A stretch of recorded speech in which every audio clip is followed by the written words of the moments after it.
আমরা দেখছি শিক্ষক দুর্নীতি মামলাতে প্রাক্তন শিক্ষামন্ত্রী জেল হেফাজতে, পুলিশ হেফাজতে এইসব করে হাসপাতালে ভর্তি ছিলেন পার্থ চ্যাটার্জি মহাশয়, তাই তো?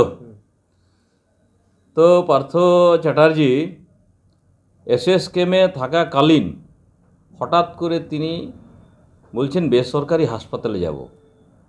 আমরা তো এর আগে দেখেছি কি তৃণমূলের যত বড় ডাকাত চোর যারা অ্যারেস্ট হয়েছে ইডির মাধ্যমে কিংবা সিবিআইয়ের মাধ্যমে সবাই এসএসকেম যেতে চায়। তিনি কি এমন হলো কি সেখান থেকে যেতে চাইছেন প্রাইভেটে।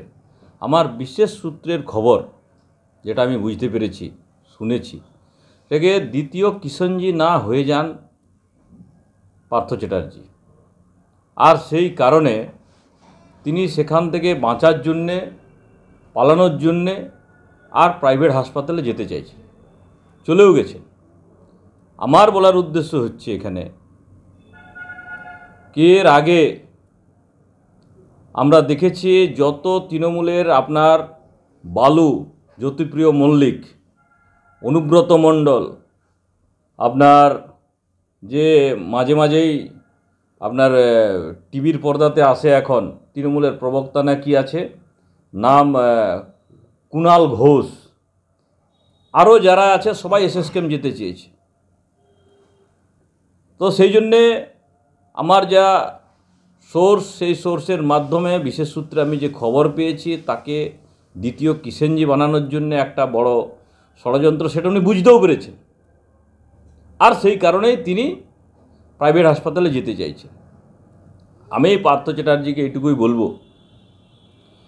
কি এই পাপ ধোয়ার তো কোনো উপায় নেই, জায়গাও নেই, কারণ যে পাপ করেছে সেই পাপের কোনো প্রায়শ্চিত্ত নেই। তবু আমি বলবো সুযোগ আছে, যদি রাজসাক্ষী হয়ে যান তাহলে আমি কুম্ভে যাচ্ছি, কুম্ভের থেকে আপনার জন্যে এক ঘটি জল এনে যাতে একটু যদি কেটে যায় আর আপনাকে উপহার দেব, কারণ এটাই বড় সুযোগ। পাপ ধুবে না, কিন্তু যদি কোনো 1-2% যদি কোনো রকম কমে তাহলে কি আছে, বাকি যা আছে তথ্য সব বেরিয়ে যাবে, আর যে কিষণজি হওয়ার যে কথা সেটার থেকেও রক্ষা পেতে পারেন। কি মনে করছেন আপনি কিষণজি? দেখুন, এখানে যা সিচুয়েশন আছে সেই সিচুয়েশন অনুযায়ী আমি যেটা অনুভব করলাম কি কেন হঠাৎ কেন তাকে এই এসএসকেম ছেড়ে প্রাইভেটে যেতে হচ্ছে। এর আগে তো আমরা দেখেছি সবাই এসএসকেমে একদম কোনো যদি পেশেন্ট আছে খালি করিয়ে তৃণমূলের নেতারা ওখানে অ্যাডমিট হতো, সেখানে ছেড়ে যাচ্ছে কেন? কোথাও না কোথাও তার শঙ্কা আছে তাকে কিষণজি বানাবে এরা। আচ্ছা, অভয়াকাণ্ডে এটাতে কিছু আছে? তাকে কি ওখানে মেরে ফেলার কোনো চক্রান্ত চলছে মনে করছেন আপনি এসএসকেমে? তার জন্য কি উনি পালিয়ে যাচ্ছেন? বেশ, এরকমই আমি বিশেষ সূত্রে একটা খবর পেয়েছি, সেই জন্য আমি বললাম বিষয়টা। অভয়াকাণ্ডের আজকে সুপ্রিম কোর্টে উনি মা বাবাকে বলেছেন নতুন করে আবেদন করতেন, কি বলবেন?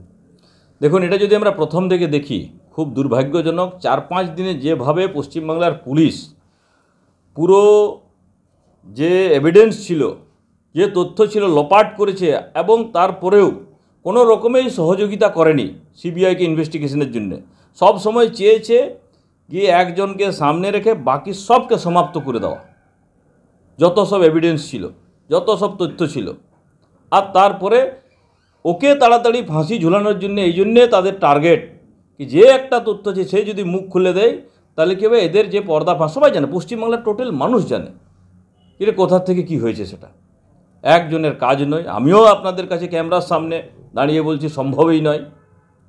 বাকি যারা আছে তাদেরও ধরা উচিত ছিল, কিন্তু রাজ্য সরকার, তার তদন্তকারী সংস্থা, যে তৎকালীন পুলিশ অফিসার, তারা চেয়েছিল কি কেউ যেন আর না ফেঁসে যায়, আর তার জন্য তাকে একজনকে তার সামনে নিয়ে এসে তাকেই শুধুমাত্রই করেছে।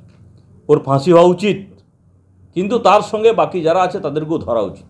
মদন মিত্র বলছে যে অভয়ার বাবা মা টাকা নেওয়ার জন্য এই নাটক করে, তাদের কত টাকা লাগবে বলুন, আমরা সেই টাকা দিয়ে দেবো। ছি ছি ছি ছি ছি, এর থেকে দুর্ভাগ্যজনক হতে পারে না।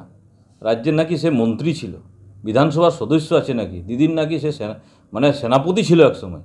দুর্ভাগ্যজনক এরকম কথাবার্তা যে বলে আর কি, আর তার মুখেই শোভা পাই এইসব ভাষা। রাজ্যের বিভিন্ন জায়গায় সমবায় সমিতির ভোট হচ্ছে, সেখানে দেখা যাচ্ছে যে বেশিরভাগ জায়গায় অর্থাৎ সিংহভাগ জায়গাতেই বিরোধী শূন্য, অর্থাৎ বিনা প্রতিদ্বন্দ্বিতায় তৃণমূল কংগ্রেস জিতে যাচ্ছে। কি বলবেন? আপনার চীনে ভোট হয় দেখেছেন তো, ওখানেও বিরোধী শূন্য থাকে। কি করে? নমিনেশন একজনই করে। এখানে কোথায় আছে লোকতন্ত্র, কোথায় আছে গণতন্ত্র?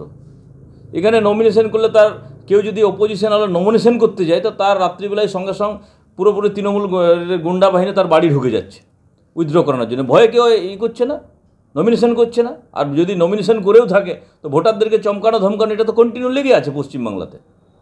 26-এ ইলেকশন হোক, দেখবেন তৃণমূল কংগ্রেস বলে দলটাই থাকবে না। আর রাজ্যের আইনশৃঙ্খলা যেভাবে ভেঙে পড়ছে, দেখা যাচ্ছে যে পুলিশের কলার ধরে টানাটানি করছে বীরভূমের সিউড়িতে। দুষ্কৃতীরা। দেখুন, আইন শৃঙ্খলা বলে কোনো আছে নাকি?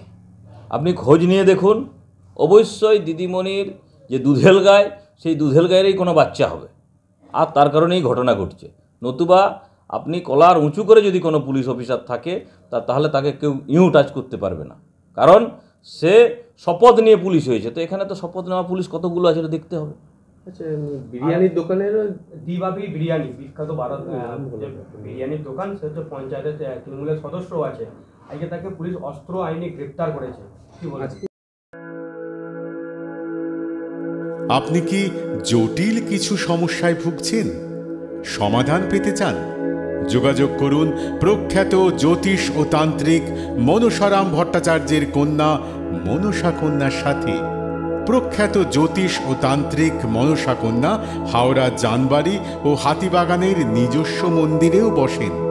যোগাযোগ 9830106967 আর 9239655323।